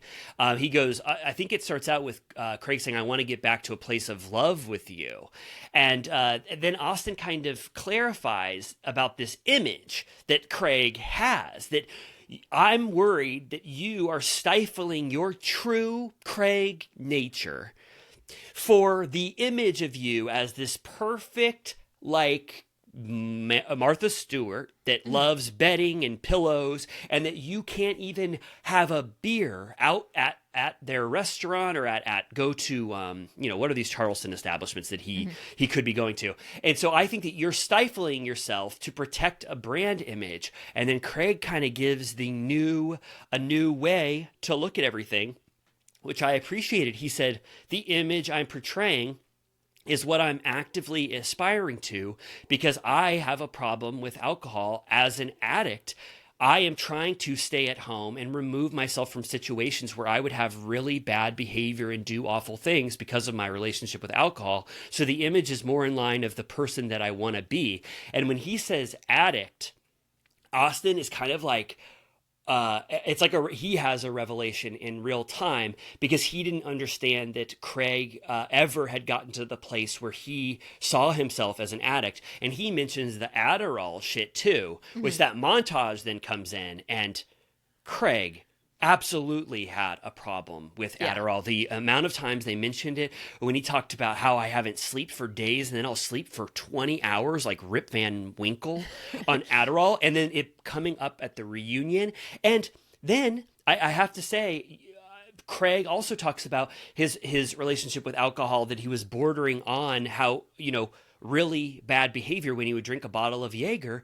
And then they show us the clip that we reference 100 times. Every time we talk about Craig's bad behavior, it was like a gift from production to Turtle Time, because they consider it his lowest moment, and I bet Craig considers it his lowest moment. He's up on a table, he's got a lampshade on his head, he's dancing on the table, and he's breaking bottles on the ground so that glass is all over the floor. And Amanda and Kyle are like, what the fuck are you doing? They're like, your girlfriend likes to walk around barefoot, and Kyle is like, come get your man, he's acting insane. Also, you notice whenever Craig is on camera, his pinky is still like coiled from that time that he stabbed the wall when he was drunk, and like he like destroyed his hand. And I like always look at it, I'm like, he literally has like physical damage from being a drunk moron. They called it a mysterious alcohol related incident. I'll remember that till the day I die. I have to say that I felt like Austin did in this scene with Craig talking about this openly and admitting that. Also, you have to say that he loves Paige enough, which makes it kind of sad, but he loves Paige enough at this moment to where if he does have a bottle of Jaeger and goes out to, what's Leva's restaurant called? Republic.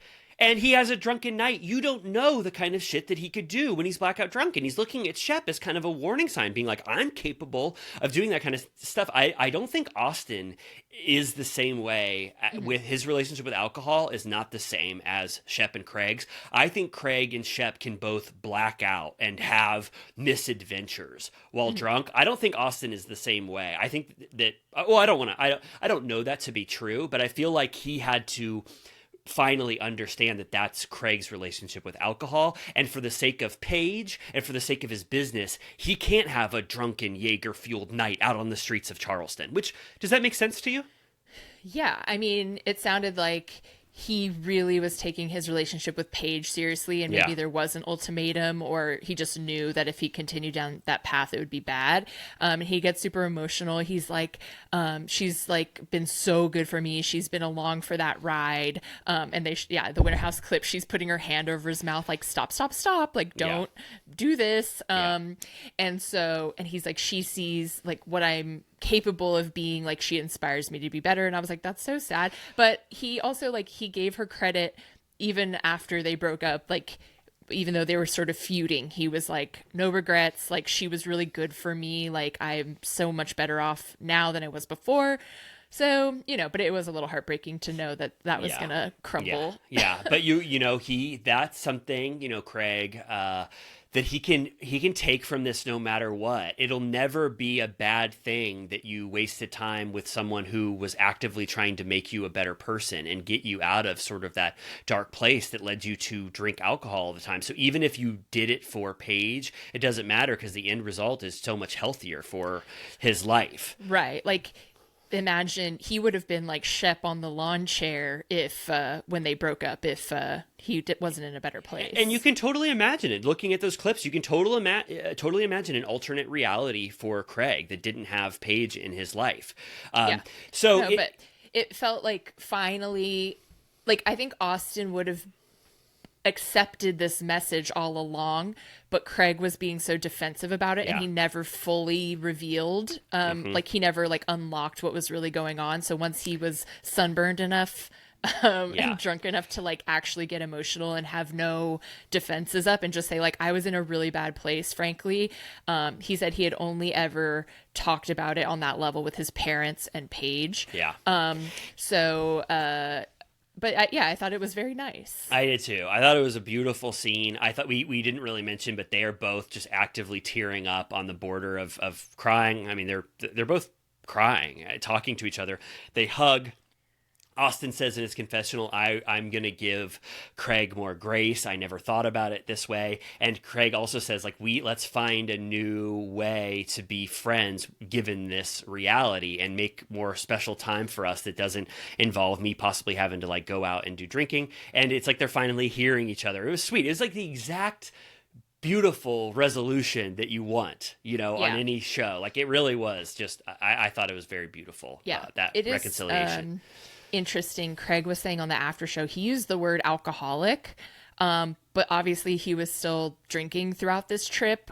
He was saying like, I guess I feel weird about using that word because I don't understand it completely. So it doesn't sound like he is super buttoned up about his program or what his next steps are going to be. But, good to think about it at least. But I'm like, yeah, maybe like get educated on like what you want to do. I don't know if this is 100% true, but I think that the barometer for alcoholic is much lower than you and I believe, and you and I wouldn't even want to think about it because of that's what Austin said. He was like, I keep alcoholic, like in quotes, in like a perfect little box where, you have to be doing like really fucked up shit. But yeah, it's like, that's why I think he was shocked, because previously Craig made it pretty clear at the reunion that he had to redefine his relationship with alcohol, like that he's drinking much less, if at all. Like that should be enough for you to be like, if someone is saying that at all, you should be like, all right, like do what you need to do. Like I'm not going to ask any more questions. But it took him using like the big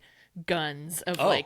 Addict and alcoholic for him to be like, oh shit, I didn't know it was like that. Yeah, no, for sure. Yeah, absolutely. And I'm sure, I don't know what the sentiment is or whatever, but the Adderall era of Craig is undeniable. And I honor when someone says that they have a toxic relationship with alcohol and they're actively trying to better themselves, even if they are chugging a bottle of champagne in the moment. Like, you know what I mean? That doesn't negate anything that he said at all. No. So great. And then, they hug. Everyone is like, cheering for them. This is the scene that they wanted. It's really sweet. Everyone goes to bed, right? And then it kind of just ends. I mean, we can kind of brush over this because it's not very, it's kind of just a perfect end to this episode. We got so much amazing moments up to this point, and then we finally end with them all waking up and Craig going, I ordered us a bunch of flamingos to walk around us at this brunch for our last morning here. And then we get to see it. And I didn't know that this is what the Bahamas are notable for, flamingos coming to eat with you. Did you know that? I didn't know that was an option. Yeah, it was really sweet. He goes, did the flamingos I ordered for you all arrive? And everyone is so excited except for Madison, because unfortunately one of the flamingos is just kind of chasing her basically around the room. And she doesn't trust anything an animal that doesn't give her personal space, she says. Yes. But yeah, last thing I'll say is that Craig was saying that him and Austin are in a much better place now, that they, their relationship isn't based on partying, and he's trying to rebuild trust, because he said that even though they had this moment, that when Austin texted him sort of implying that he knew that him and Paige broke up, like, are you guys still going to London or whatever, that Craig didn't respond because he didn't trust Austin with that information. I don't know if that meant that he thought he would like blab to people or like leak it, I guess. Yeah, they weren't in the place of their friendship yet where he was fully ready to confide in Austin with one of the biggest Bravo explosive news updates that would shock the world, which it kind of makes sense on the scale of things. Obviously the Craig and Paige breakup was like a 8 out of 10 for all of us. So kind of makes sense, but I'm glad that is still in effect, their friendship. And then how do you feel now? I don't know how you feel, because I think we recapped the shit out of Southern Charm. I mean, no one can debate that. And I was... So how do you feel? Maybe a quick, because we did have you and I are trying to be conscious of our times and our little our time here and our little turtle cuties time and Villa Rosa VIPs. So we might just do maybe a 10 to 15 roundup of our initial thoughts on Real Housewives of Atlanta, because that premiered last Sunday. How do you feel about that? Yeah, I think we can just talk about how it feels for it to be back, how the new cast feels. It was a lot of introduction. Like, it was like woman by woman getting to know their situation. So I have to segue this with His Majesty King Charles III's playlist. He has Michael Bublé's Haven't Met You Yet on his playlist. I think that kind of sums up how I felt about Atlanta. I haven't met about 4 or 5 of these cast members on Atlanta, because they did a huge, I would say, soft reboot of Atlanta. Yeah, I know. I didn't quite realize. This hasn't been on my mind. It came out of nowhere that it was on this week. I was like, oh shit. And I was like, yeah, it's everybody new, but then they have some familiar faces, friends of, to soften the make it a little more comfortable. So shocking to me. You hear, like you were saying earlier, you hear this news in the off season, but it's very striking to actually see it. That Atlanta, was Atlanta doing so badly that they needed to fully recast this thing and fire everyone? I was very surprised that we were getting this, but I have to say, no matter what led them to make this decision, this is obviously a much preferred result. I think that this is the direct result of RHONY and the pushback that the Bravo fandom had against that. This is now a soft reboot with 4 new cast members. Maybe one is a friend of, and then you still have Portia, Kenya, Drew, who's sort of a legacy cast member at this point. She's not an OG by any means, but this is a much more reasonable way to retool a franchise than what they did with RHONY. Yeah, did they have them? I'm trying to remember how they were standing, but just from watching the episode, it seems clear that Portia is far and away the center peach. Yeah, but you would have me potentially fooled because I think they're kind of setting up like Shamia is the center peach and that everyone revolves around her. They did an entire edit dedicated to her saying, here is my network and relationships with all of these people. It was like they were having a new focus, and Portia was almost defined as a Shamia friend in this new edit in a way. Yeah, but it had a stylish opening that didn't look like our usual housewife style. It was the city was black and white, and Portia was jogging in color, and they were flashing images from the past in black and white on the buildings. And I was like, whoa, they're I think in my memory, Atlanta always has a little more fun with the format than any other city, whatever the production company that is. But it was a little different. Yeah, so that was already jarring, and then having an all-new cast was really jarring.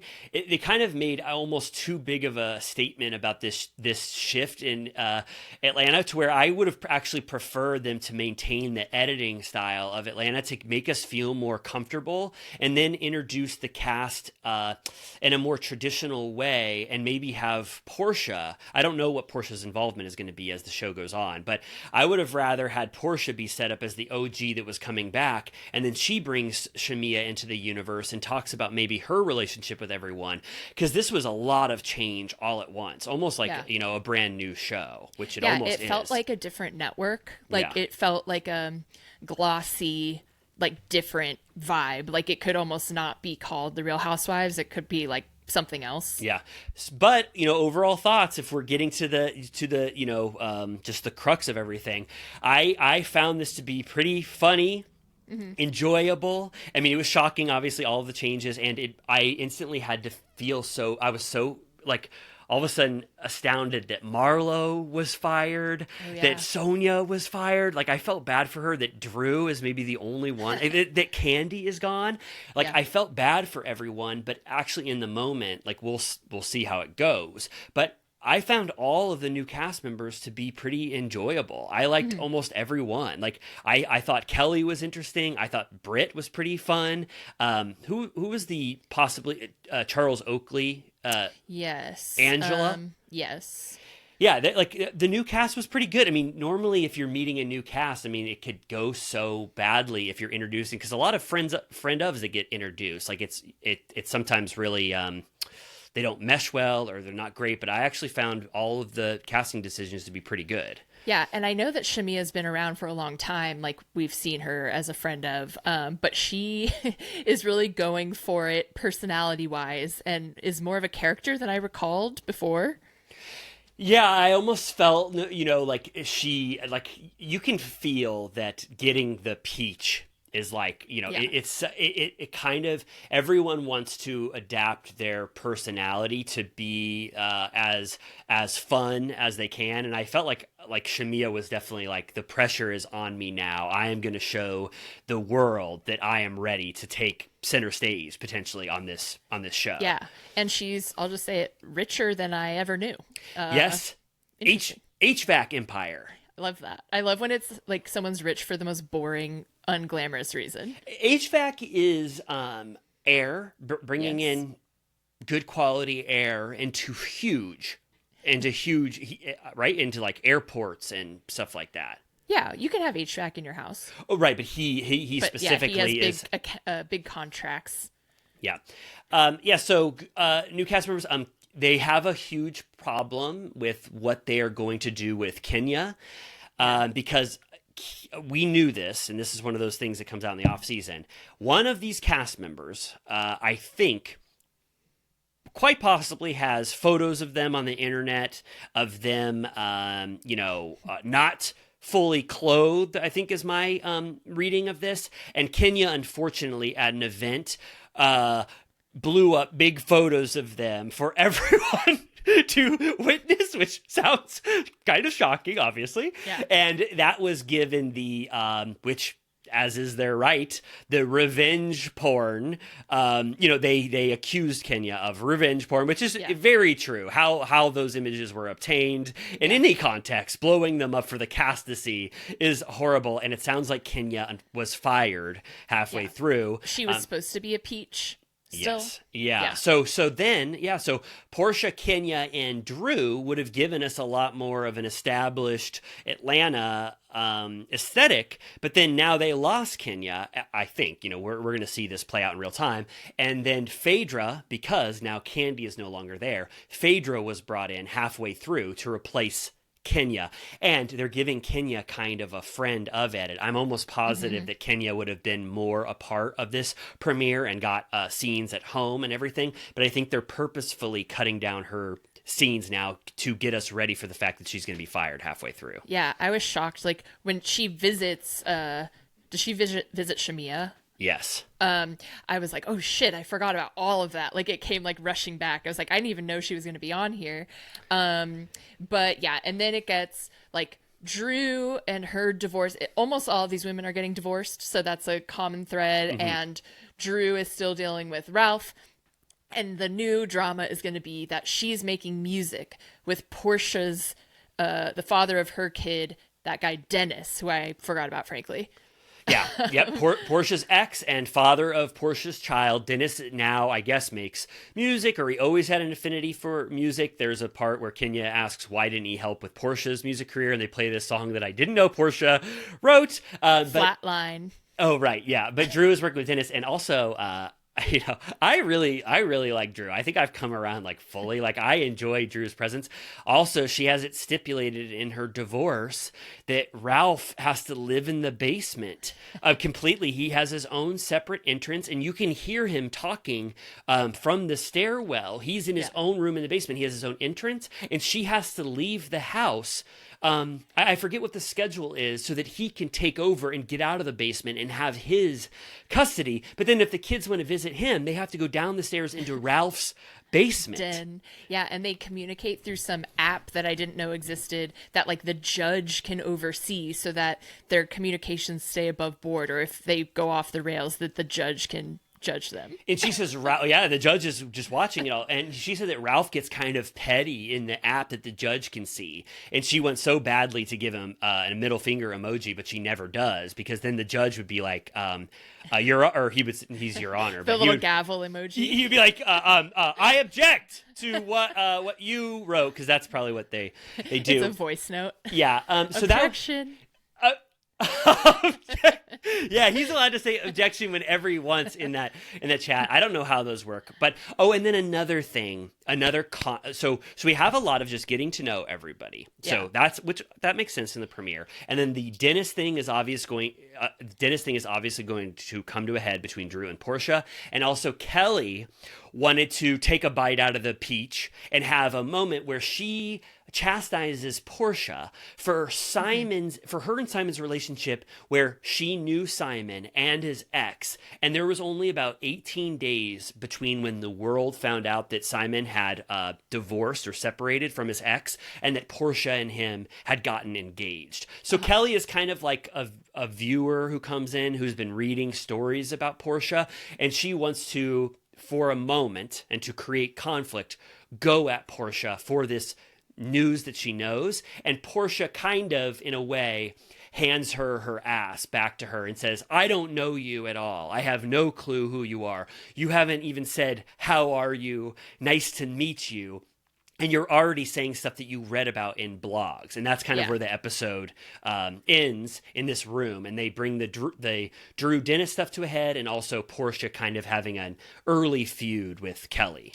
Yes, and there's at the party, there's a little bit of tension immediately between Kenya and Britt. So like these new women are trying to assert themselves quickly. Also, did you love that? First of all, Portia, we're going through her divorce process. She's using the same lawyer again, but she has a prenup this time. And this is another headline that I remembered, that Simon was saying that since he partially owns the house, he put a cease and desist for her filming at home. And also he has citizenship drama, which I think we talked about. I think he was deported recently. You told me that. And so she said that he was never honest with her about these citizenship issues that he was having when she has the meeting with the lawyer. I also loved that there was a scene. It felt like a lunch.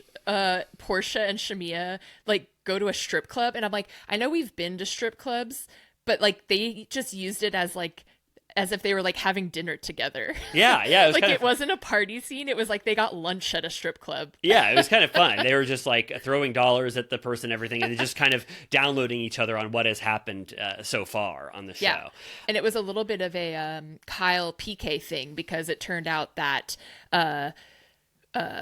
Simon texted Shamia, "Congrats on getting your peach."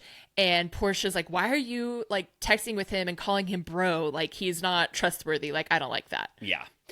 So they are setting possibly that Shamia and Portia are going to have some issues, because Portia was also really late for Shamia's birthday when Shamia was getting her Rolls Royce, and Portia kind of undercut the moment by like jumping up behind her, and everybody was like, "You took your friend's spotlight." And they go into a room and have a conversation where maybe they didn't think they were being filmed and they wouldn't pick up the mic, and you could tell that Shamia was really disappointed that Portia didn't show up on time. It was kind of sad. Shamia's energy went from having the time of her life to being kind of disappointed in her friend that she didn't show up for her party. Yeah, Portia claimed that in Atlanta, if you don't leave in a perfect magic window, you will be 2 hours late. Yeah. So I really, I would say probably best case scenario for a reboot, if you're going to do it this way, this is the way to do it. If Kenya hadn't done something awful that got her fired, we would have the comfort of the OGs and then get to know this cast. But now they're relying on just Drew and Portia, which is kind of, I guess hard to get used to. But regardless, let this be the future. A little side dish of Cynthia, who, I have like love in my heart for Cynthia. I think, she's been around for so long and she just seems sweet. But I'm kind of amazed that she's remained such a staple, because she's kind of, I don't want to say boring, but she doesn't really bring much drama to the table. So I'm surprised that she's persisted for this long and on so many different shows. Yeah, it's probably for this iteration. They're like, we can't have just a jarring reboot like this. Like, having Cynthia there just comforts Atlanta viewers. You know what I mean? But I totally understand what you're saying. I think friend of capacity is perfect for Cynthia at this point. Yeah. It's kind of like she's like Vicky on OC, where it's like, I am so happy to see you. But I totally understand what you're saying about Cynthia. Yeah.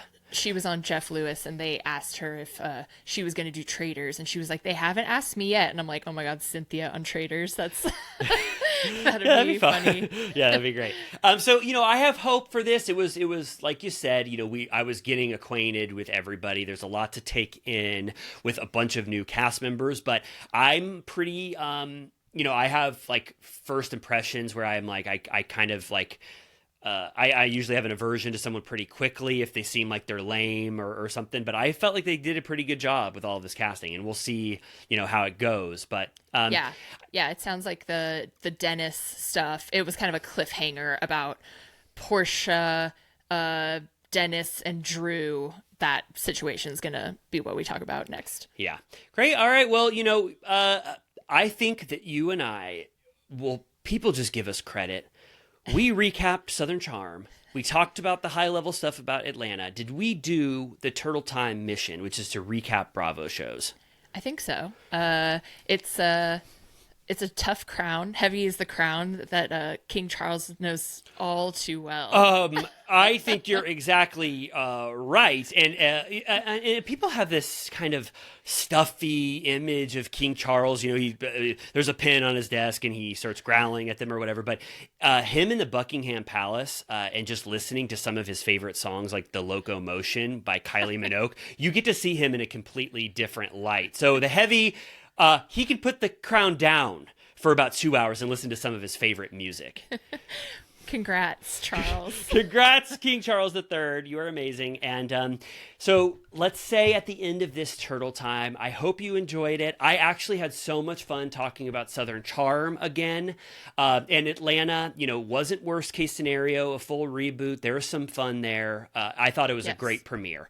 So let's say goodbye. And I'm going to say, if you enjoyed this Turtle Time episode, why don't you please get even more Turtle Time in your life? So much Turtle Time that you won't even know how to deal with it. For $5 a month, if you go to our Patreon, you become a Villa Rosa VIP, and you can listen as Amy and I recap Vanderpump Rules from season 1, episode 1, all the way to season 6, episode 11. We just had an episode come out today on Mondays. These come out, and people, the Villa Rosa VIPs, everybody just rejoices and has the time of their life. We discuss things on there. It's just a wonderful community. And for $5 a month, you get access to over probably 100 episodes of Vanderpump Rules recaps. Yes, so. It's wonderful. But yeah, no regrets being on there, I don't think. But yeah, like we always say, rate and review, watch on YouTube, comment, subscribe, blah, blah, blah. But thank you for joining us yet again. Yeah. We'll be back. Yeah, we'll be back with our wonderful Thursday episode that everybody is acclimated to and everybody knows. Turtle Time drops on Tuesdays and Thursdays, as we know. Yep. All right. Well, goodbye, Amy. Thanks for joining me, and goodbye, little turtle cuties and Villa Rosa VIPs.